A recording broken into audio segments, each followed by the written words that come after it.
еді. Екінші рет 1293 жылы өртенді. Оқиға былай болды.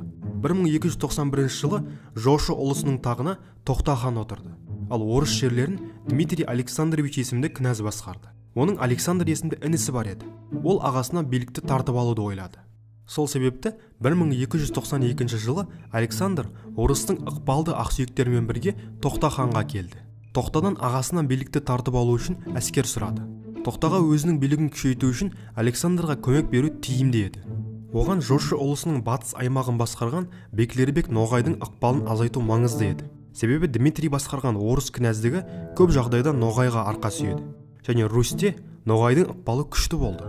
Осы себепті 1293 жылы Тоқта хан Русь аймағының солтүстік шығысына суық қаруланған әскерін жіберді. Ұлық ұлыстың әскерін Тоқтаның інісі Түден бастап барды. Орыс жеріне басып кіріп, Русьтің астанасы Владимирді бағындырды.